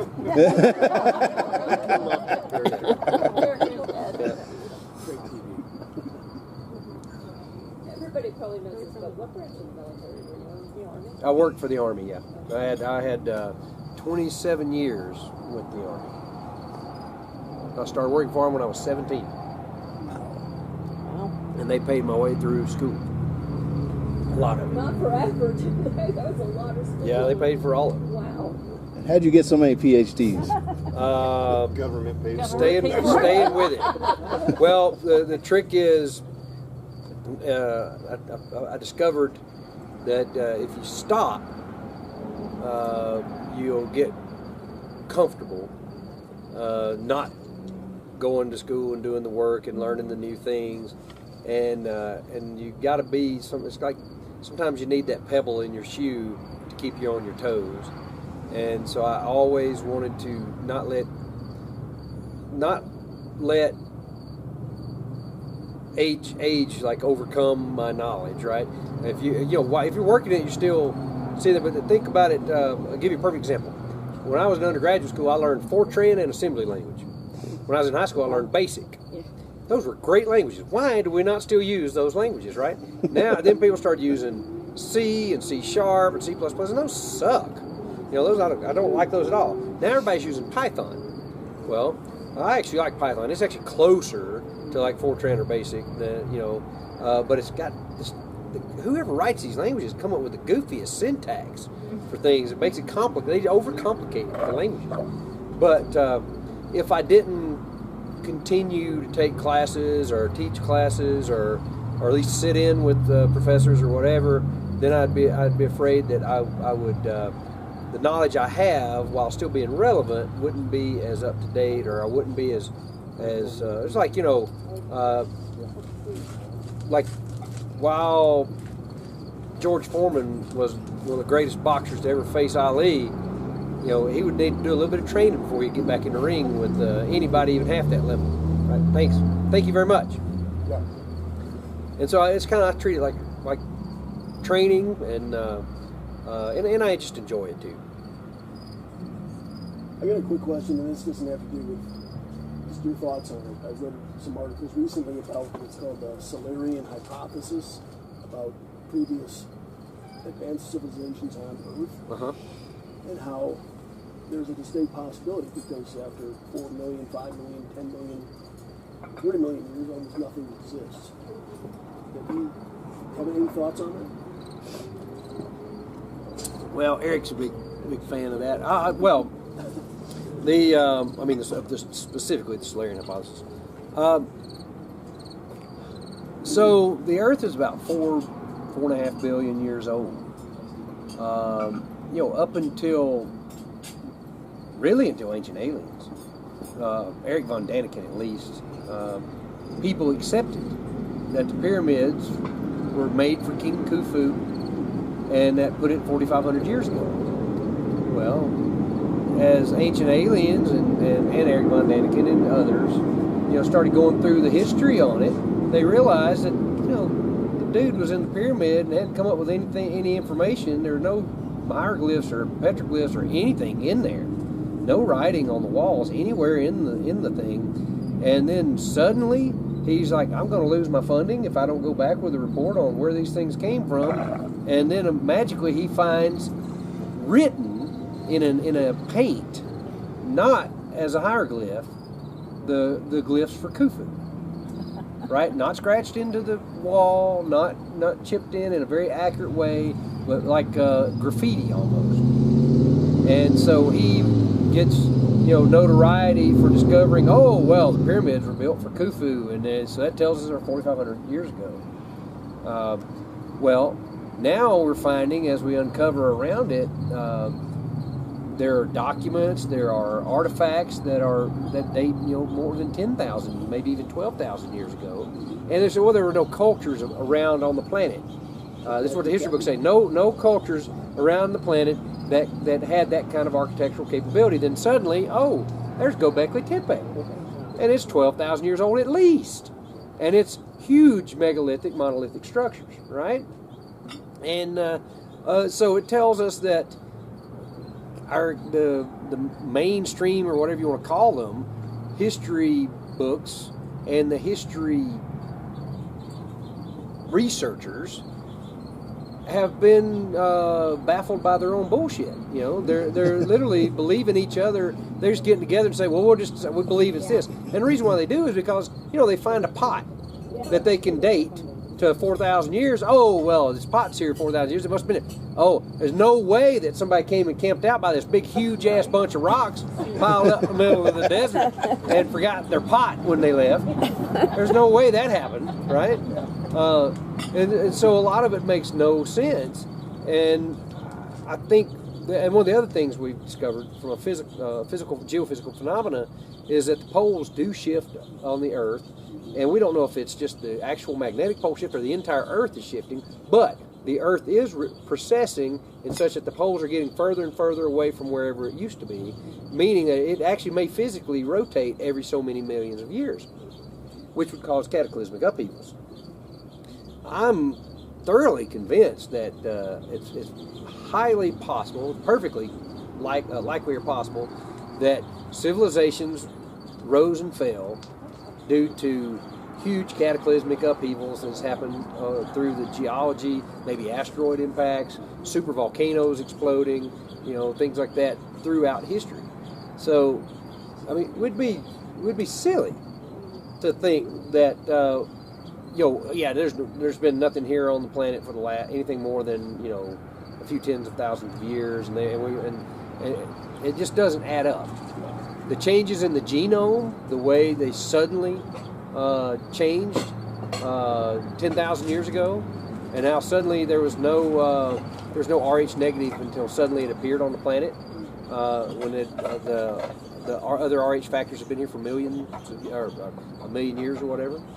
A lot of these things seem odd, and what's weird to me is why you find glyphs that in ancient Sumeria, for example, that describe the Anunnaki coming down and manipulating the genes of the people to use them as slaves. Why do history professors throw that away? Why will they not accept? Because it's outside of what they want to believe? Well, you know, science doesn't care what you want. It either is or it ain't, right? So that's the thing that really troubles me. And all of the different theologies and religions talk about wars between the sky gods, the upheavals, the cataclysms, and all these things. But we just want to. I blame the Renaissance. I blame the Renaissance for where we are right now, because during the Renaissance we separated anything of mind, consciousness, and religion and spirit away from physical, mechanical science, and that you can't any of that. Oh, that's spiritual. That's not science. That's philosophy, metaphysics. Well, something has to describe the physics of the stuff happening in your brain that creates your consciousness.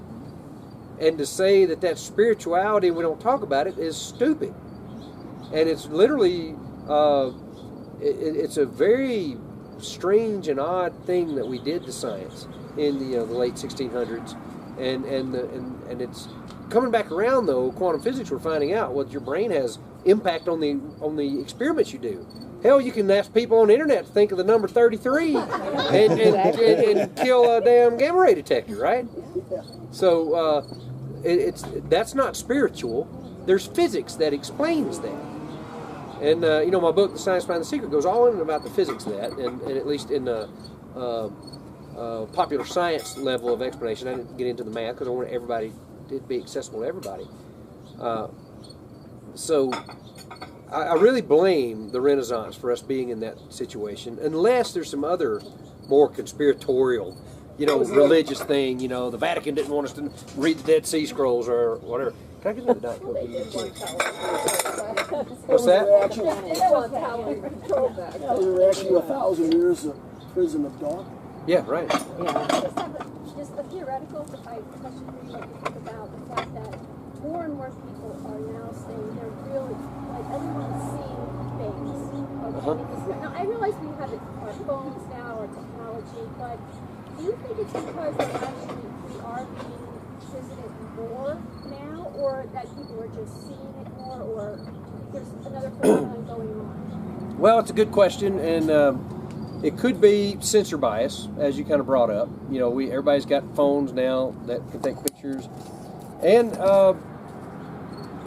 people are less concerned of being called a crackpot because it's becoming more mainstream. You know, in fact, the Navy's admitting to it. It could be that. It could be sensor bias, right? It could be that it comes and goes in waves. I don't know. A friend of mine, really brilliant physicist, he studied UFO reports from the 30s up through modern day, and it seemed that they would come in waves that would last 4 or 5 years. Then there'd be a lull, then there'd be another wave of them, and it seemed like that. And was that stimulated culturally, or did this stimulate the culture? And it's all you can do is say it's correlation. We don't know what the causation is. So I don't know the answer to your question. It's possible that we're in the middle of a wave. It's also possible that it's just our cultural bias isn't as bad as it once was, to the stigma of saying you see something. Well, I know that during after World War or during World War II, there were a lot of things going on, a lot of sightings and everything. And you know, I just didn't know if maybe because we're getting more technologically advanced, if they're watching us more, if they're paying attention. Well, let me tell you how technologically advanced we are. Well, in more than we have been, in 1969, on July the 20th, we put man on the moon, and we haven't been able to do that since 1970, and we are attempting to even just send a ship back this week, and we have to scrub the launch every time. So we're really not that technologically advanced, and I don't buy honestly, I think it's people not understanding the physics of nuclear weapons when they say, oh, the aliens are concerned that we've got nuclear weapons. Hell, aliens are traveling from one star system to another that would take more energy than a star. A nuclear weapon, the sun would laugh. It wouldn't even hiccup if you threw the biggest nuke we ever built. Hell, if we threw all the nukes into the sun at once, it wouldn't even know it happened, right? It wouldn't even be a gnat to the sun. So I really... I did a calculation in my Alien Invasion book that if you were traveling just 10 times the speed of light and you ran into a speck of dust that is the smallest speck of dust human eye could see, so about the width of a human hair, 50 microns, 50 millionths of a meter in diameter, and it hit at 10 times the speed of light, the energy imparted to the whole of the spaceship would be 10 times the energy released from the largest nuclear weapon ever detonated. And that would be the Russian Tsar Bomba. And so they would have to have either shields or material science that we don't understand, or a way to avoid getting hit by dust, as they fly through the universe, which we'll have to figure out if we're ever going to do it.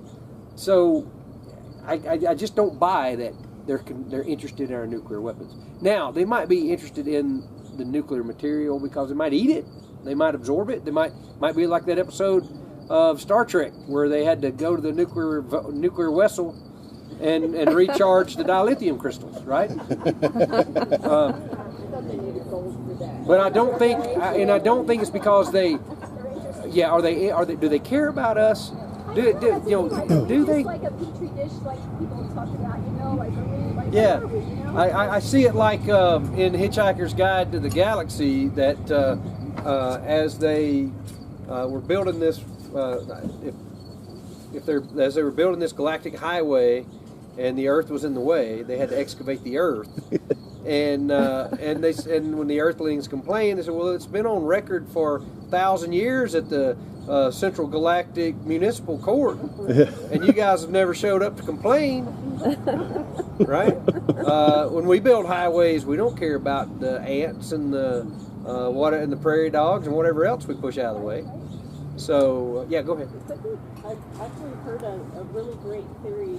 So I'm woo and proud.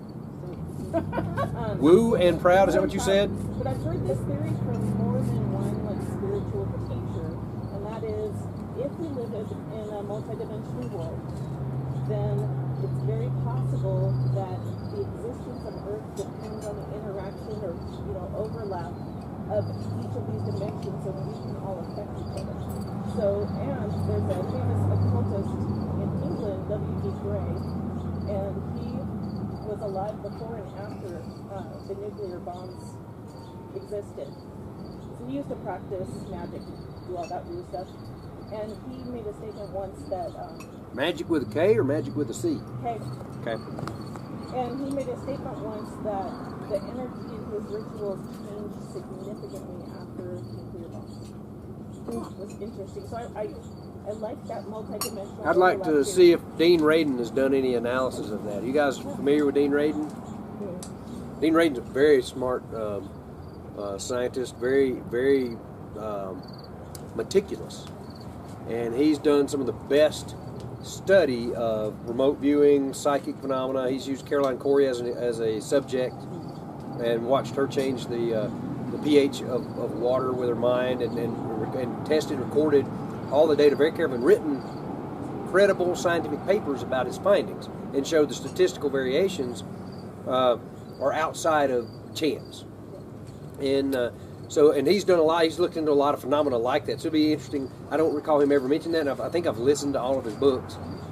It's 3 hours between here and Salt Lake City, and I drive that at least twice a week. And so I listen to books. I've listened to all. So if you look up Dean Radin, his audio books or his books, and they're really interesting. And I'd like to see if someone that meticulous has investigated this phenomenon that you're talking about. It's true that the multi-dimensional and each dimension's existence depends on the other, then it would make perfect sense why they're interested in nuclear weapons. Guys, I got to tell you, I've got to be wheels up at no later than 1:45, and I'm supposed to be filming at 2:30, and that's all the way back at the ranch. So. I have a question. It's kind of personal, I guess. So you said you were religious growing up, and I just wondered if everything that you're seeing makes you more spiritual or see things in a different way. I don't want to answer you. Well, I went to church with my grandparents, and right? When I was 10, my dad, who was a machinist on the Saturn V's that went to the moon, when I was 10, he gave me a copy of Eric von Daniken's Chariots of the Gods, and he and I started reading that. Then we started reverse engineering all the stories in the Bible, and so I've read the Bible through and through lots, and mostly from an ancient astronaut theory perspective, right? But it's also a very interesting sociology, philosophy book, and a way to to treat your fellow man, except for all the crazy, ugly stuff that happens in there, right? There's a lot of bad stuff that goes on in the Bible. People are always cheating on people, killing people, wars. It sounds like the world was just a bad place to live back then. Yeah, right. They had giants and the Nephilim and all that. But as I learned more about other religions, read a lot about other religions, talked to other religious folks, metaphysical folks, talked to some friend of mine who was a Wiccan, talked to what their philosophies were, read a lot about magic with a K. All of these different things sound like they're saying the same thing, and it kind of is one of the things that the whole life is a journey, right? And it has sort of led me into a much more, if you want to call it spiritual place, where I'm 100% convinced that how you react and how you respond on a daily, minute by minute basis to the universe is what brings the next minute by minute to you. and so I think that's almost like what all the religions are telling you. I don't know if that's an answer to your question or not. If you were to ask which religion I am, I would probably say I'm a Christian, right? They all did say the same. That if network thinking grow rich was the same as the secret. They all were the same. Louise Hay's books all said the same. Yeah. Yep. Is there another question? So are we living in the Matrix? Maybe. I think the odds that we're in a simulation is far greater than anything else. Well, and so what? Now, but think about this. If you're going to create a universe, do you get a big bowl and start putting a little bit of this, a little bit of that, and go boom, and hope it all happens the way you want it to? Or do you create a structured environment that you can manipulate and control down to every pixel and know exactly what you want to do with it, and you can even change things along the way and even reset things along the way? And right, so and think about this. Have you ever played or seen your kids play a POV game like Minecraft or Fortnite or any of those games? Okay, well, so it's a game where you're looking through the eyes of your avatar and you're walking around, and there's a world map. In Minecraft, it's a square, and the world doesn't render on your computer until you go to that spot, and unless you're looking at it, your computer doesn't have to render what you're actually seeing, right? Now think about what happens in real life. I'm not rendering whatever that is behind me right now. That'd be a lot of work for my brain to render Timbuktu right now, or Jupiter, right? Until I look at it, my brain doesn't render the visual imagery and information.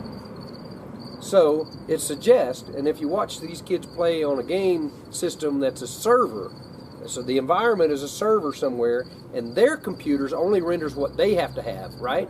And they log in, there's millions, or say I've seen thousands, at a time, log into this world, and their computer, which is their brain in this case, as it goes in that world, it renders that part of the world on their computer for them to see and interact with. Now think about what your brain is doing for you. You're not rendering what I'm rendering right now. I'm rendering you and that tree behind you.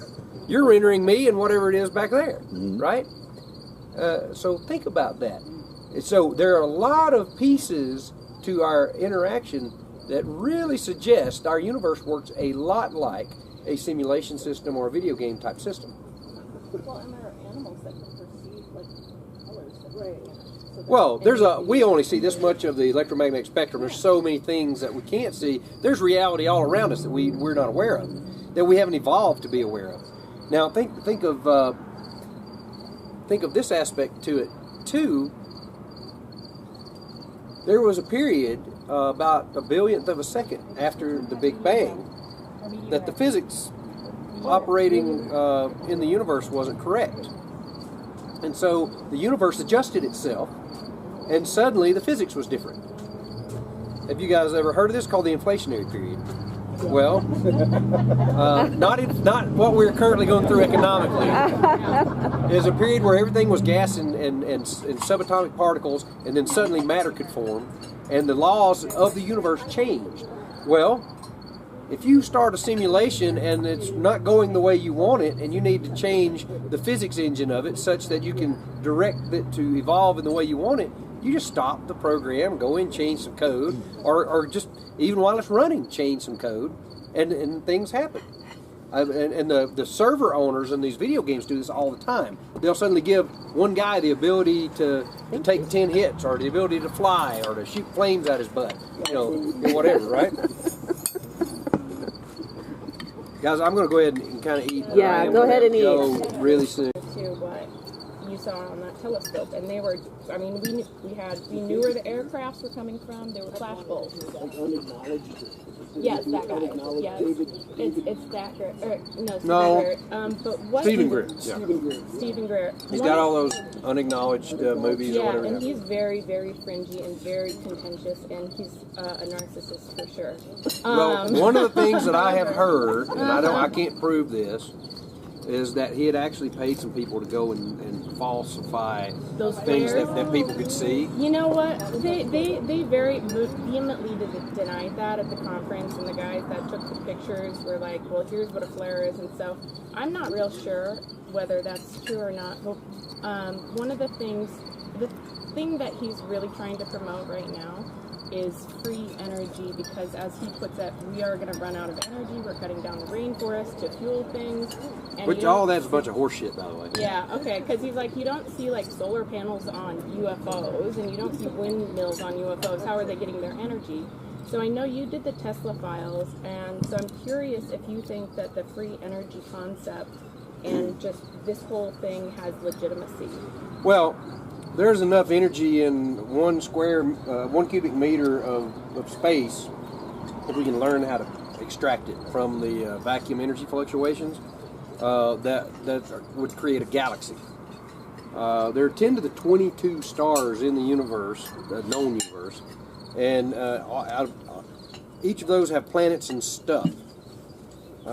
We have more oil and natural gas and coal on this planet than we can use in 1,000,000 years.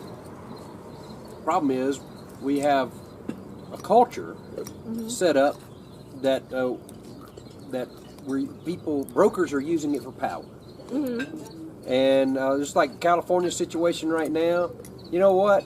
Alabama has, we built so many dams during the Depression, we got power running out our butt. And California won't let us sell it to them. And we have, Alabama will never run out of power, right? Unless the earth goes dry like Dune. And we have excess power, and just sheer politics. They don't want the answer. And it's going to cause people to die. To me, that is pure evil. I don't care what your politics are, but because of you as an individual are keeping something from happening just because you want the power and it's going to cause people to die, that in my book makes you evil. I don't care what side of the political aisle you're standing on if you're causing that. Solar and wind, the technology isn't there yet that we can use, but why we've been burning coal clean for a long time. It's all politics. It has nothing to do with what's right or wrong. And so I feel really bad about people. You know, they can't even run their electric cars that they all bought, you know, in California. They're actually being told that they can't drive on Wednesdays now or something like that because it uses too much power. So even if we had free energy, it's not like we'd be able to do anything with it anyway. Well, here's the freeing thing. When we invent the free energy device that you have on at your house, in your car, that you are your broker of the energy you use, and you're not having to buy it from, you know, a drug dealer. You know, then that, I mean, that, literally, energy right now is the drug of choice. Thank you so much. But the problem is, we've let our schools go to shit, and people have no idea of what energy really is. They have no idea about what science really is. Because one of the first things I do with my students, if they come work for me, is I make them calculate how much energy it takes from the source to plug in your electric car and charge the battery, knowing that the source is, you know, 100 miles away at a power plant and is coming over transformers and wires and transformers and wires and more transformers and conversions and this and that, to if you just had a gas engine, hybrid powering your thing. You know, the hybrids are a good idea. But if you just had a gas engine at your car and you were at that source, calculate for me the amount of energy that is, and it's usually a factor of about 100. You're using 100 times more energy to get it to charge your thing from the wall. And guess what? The power sources are mostly petroleum products or coal burning somewhere. So the science to the description is so stupid. And the electric cars, by the way, the batteries are pretty nasty. And they only last about 10 or 15 years. So, you know, in 30 or 40 years, we'll have dumps filled with these toxic batteries everywhere. So I don't know the answer, but I know that what we're currently doing isn't the answer.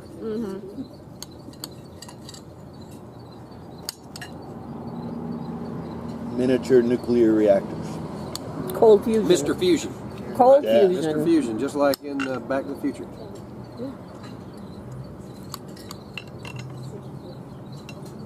Yeah, just operator. Yeah, please.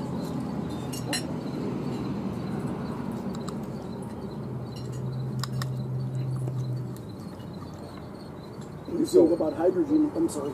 I was just going to say, so how long does Skinwalker continue? Until we find out what the hell's going on. Forever. And maybe even after that, us trying to figure out how to exploit it or make friends with it. Any of that could happen in season 4, like attempts to communicate? Well, we've been attempting to communicate many times. Bigger rockets. I'm so glad you found more than they did on Oak Island. So one of the main producers of our show is producer of Oak Island as well, and we're all the time when we'll dig or something, we're all saying, "Holy shit, we found some coconut fibers."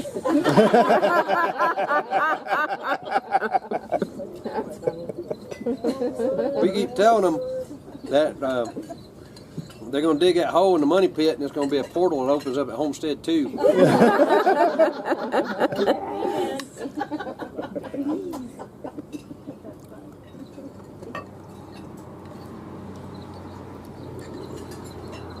Dragon already volunteered to go into a portal, so Yeah. just shove him in. Yeah, we talked about we need to keep some rope and tie it around him and throw him in. Just stick your head in and look around. Hope it's not the Blender universe, like Yeah. Rick and Morty. Yeah. Well, I don't know if you've seen the season premiere of the new season yet. I watched it yesterday. Oh, I forgot all about that. Oh, it's amazing. Rick and Morty. We'll see it 100 times. Yeah, it's amazing. It left off right where it ended last season. Excellent. I won't tell you because I don't want to spoil it for you. I got to wait till repeat now. Well, you're at 144. Yeah. So I'm gonna suck this down real quick, and I got to go, guys. I really enjoyed this. We did too. Thank you so much. See you later.